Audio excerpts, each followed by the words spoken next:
Możemy Ci zrobić taką koszulkę z S albo z K. K i w takim tym. To będzie dobre. Tak zawsze będziesz... Jestem.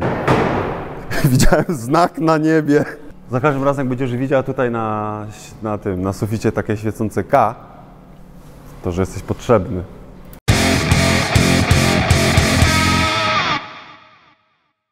Siemanko, witajcie na kanale WaterJet Support, kanale poświęconym hydrostrumieniowej technologii. Tematem będzie odniesienie się do odcinka na temat kartonów, aby zrozumieć, co się wydarzyło i w jaki sposób radzić sobie w tych sytuacjach. Na te wszystkie pytania odpowie nam nasz specjalista Kamil. Kamilu, wyjaśnij, co się wydarzyło podczas mojego cięcia kartonu. Zacznijmy od tego, że karton ma specyficzną strukturę. Gdybyśmy się przyjrzeli temu bliżej, z bliska, to zauważymy, że on ma strukturę plastra-miodu, tak jak tutaj jest to pokazane na zdjęciu. I to wydawać by się mogło, że karton jest materiałem bardzo łatwym do przecięcia, wbrew pozorom sprawia pewnego rodzaju trudności. Aby zrozumieć trudności cięcia tego materiału, skupmy się może najpierw na samej technologii cięcia.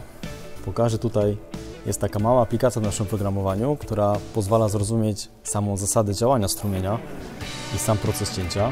Odbywa się on właśnie w taki sposób. I tutaj widać, że podczas procesu tak naprawdę tylko część tego strumienia bierze udział w cięciu, natomiast dół tego strumienia ciągnie się troszeczkę z tyłu, w kierunku przeciwnym do kierunku cięcia. Aby to wszystko lepiej zobrazować, Kamil na tej próbce wytnie kółko w ten sam sposób, co ja wycięłem. Przeanalizujemy to, a potem wytnie w zupełnie innej konfiguracji.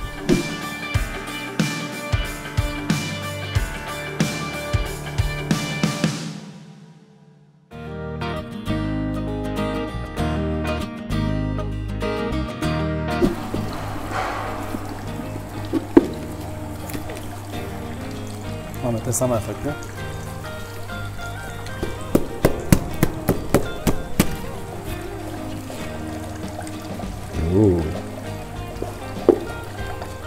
Spróbujmy teraz zrozumieć, co tak naprawdę się wydarzyło w procesie cięcia. Spróbuję to zobrazować w taki sposób. Podczas ruchu w tą stronę, gdy głowica wycinała ten element, zależy nam, żeby oczywiście głowica cięła z dużą prędkością, w związku z tym, przemieszczając się w tym kierunku, powstaje nam ten ogon, który ciągnie się mniej więcej w tą stronę. Więc tak naprawdę podczas cięcia wycinamy połowę tego materiału, a pół materiału czekamy, aż się dotnie. I w tym wypadku, jeżeli ta prędkość była zbyt duża, materiał od spodu, jak już zresztą tutaj widać, został niedocięty. I żeby tego uniknąć, musimy zastosować inną metodę cięcia. Przygotowaliśmy tutaj dwie próbki, które za chwilę przetniemy. Mam nadzieję, że pomogą nam zobrazować sam proces, który będzie tutaj się odbywał. I dzięki temu zrozumiemy, na czym dokładnie polega to.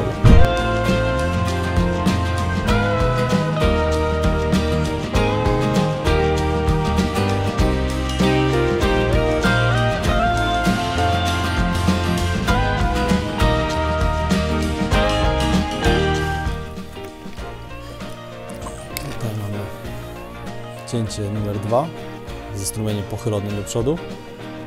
Detal się przeciął bez problemu. I cięcie numer 1. Tu widać miejsce, gdzie strumień nie podocinał tych ścianek.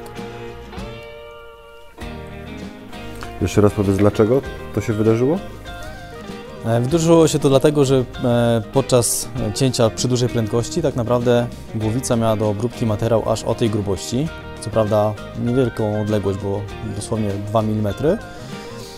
Ale strumień podczas cięcia przeskakiwał na drugą stronę ścianki, nie docinając właśnie spodu tego elementu.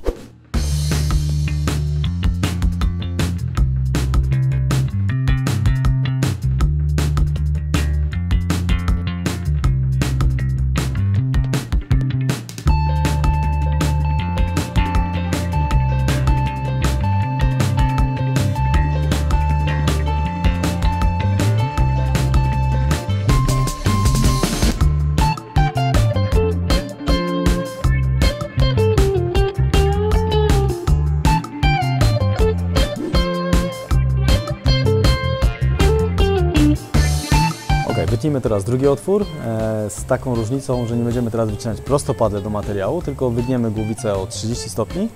Użyjemy do tego głowicy Edget i naszego oprogramowania X-Data, czyli w programie zaznaczymy, żeby głowica wychylała się o 30 stopni. Wygląda to w ten sposób. Tu widzimy, jak strumień się wychyla i całość zostanie wykonana w ten sposób, że strumień będzie pochylony o 30 stopni w trakcie wykonywania danego programu.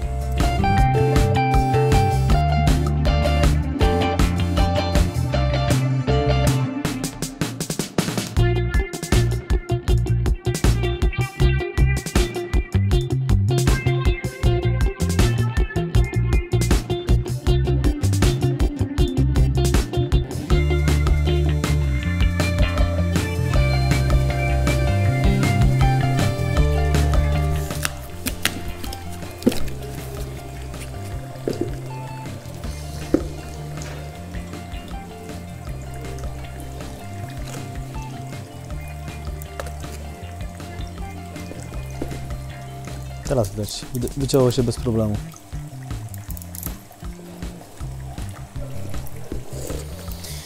Kamilu, jak możemy podsumować ten odcinek? Tego typu materiały o strukturze, nazwijmy to plastra miodu, również możemy obrabiać na naszej maszynie, wycinać bez problemu różne kształty.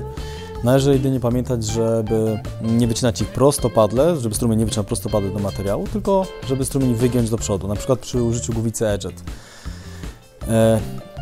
Jako ciekawostka możemy dodać, że materiał, który użyliśmy do zamocowania naszej tektury, czyli durobriki, jest bardzo podobnej struktury. Durobrików używamy w przypadku cięcia bardzo małych elementów, żeby nam nie wpadły do stołu, lub chociażby do cięcia tego typu elementów, żeby nam nie zamokły. Zwróćmy uwagę, że u góry są pozostałości po naszym cięciu, natomiast gdy odwrócimy to od spodu, już tego śladu nie ma. To by było na tyle. Dzięki bardzo.